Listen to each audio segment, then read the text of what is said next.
So the ministry really started in 1997. It was a little bit of both. It was Park Street Church and my desire to actually go into the ministry field. My main interest is working with kids in a ministerial fashion. And then Bolivia was actually the perfect fit because they wanted someone to work with street kids. And so about 2 months into the time I was in Bolivia, I asked a 19-year-old former street boy from the orphanage to take me out into the streets.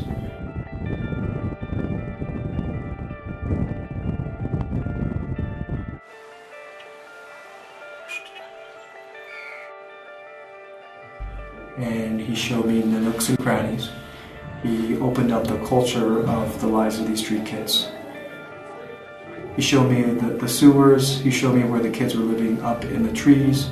He showed me where the kids were living in the warehouses and also in the red light districts. Half of them were half dead, the other half were on drugs, and how to show them that we cared, how to show them that we really wanted to be part of their lives was incredibly difficult. The big tipping point in the first year of the ministry is when the kids knew that we were there to protect them and to be there for them. These kids would be our kids and we would protect them tooth and nail. And that's when things really changed in the environment on the streets and their trust for us. And then about 2001, I believe, I got a phone call and one of the head volunteers, his name is Pato, called me and said, we really think there is a need to build a home.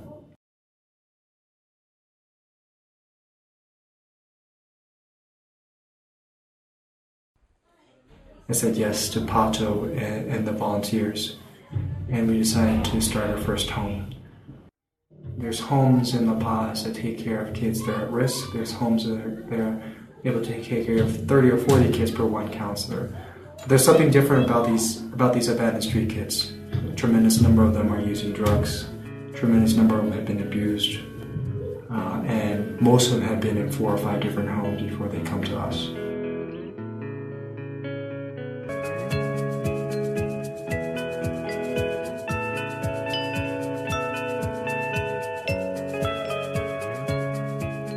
So Kaya is a word in Quechua, which is an indigenous language of Bolivia, and it reflects the indigenous heritage of a few of the kids that we work with. So we really liked that it had that connection. And it means tomorrow in Quechua. And we like the word tomorrow because it represents what we're trying to do on 2 different levels. On the more basic, concrete level, we're about trying to give kids a better tomorrow. We work with kids on the streets who are thinking in the moment. And they're not thinking about the future, much less the next moment. And so we're really about rescuing them from that reality and helping them have a future, have a better future, and have a better tomorrow. And then the second aspect of what we're trying to do is create a tomorrow in which no kid has to live on the streets. So we're developing our efforts in terms of prevention, working more collaboratively with communities and families so that we can make this not have to happen.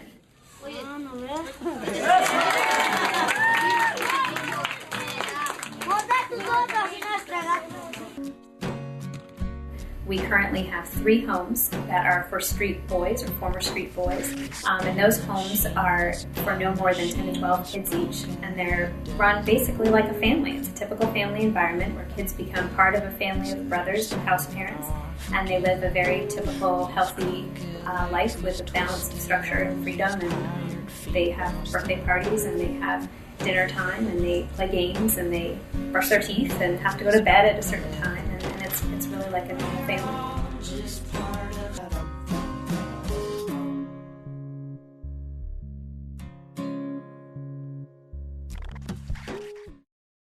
And then the third component is our Kaya Center, and this is our newest initiative.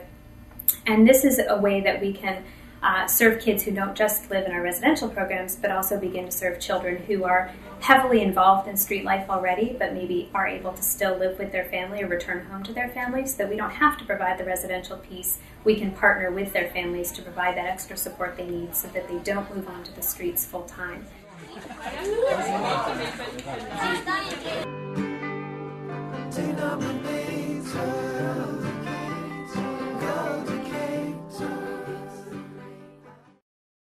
So we invest a lot in our kids, and we really want to see them achieve a successful future and stay there. We don't want them to then fall back into poverty once they've graduated from our program. So we have our first cohort of kids that's going to graduate this year from high school. And it's an exciting time. All 4 are planning to go to college and study different things. And we don't have a fixed point at which they're done with our program. I mean, obviously we're going to gradually tailor it off as they need less and less, but our goal is to really make sure that they are able to sustain themselves. And so, one is studying to be a chef and wants to open his own restaurant someday. We have another that wants to study mechanical engineering. We have another one that wants to be a phys ed teacher. Another one that wants to study electrical engineering. So these are kids who are now scoring at the top of their class and have the grades to continue on and have successful futures, and we want to make that happen.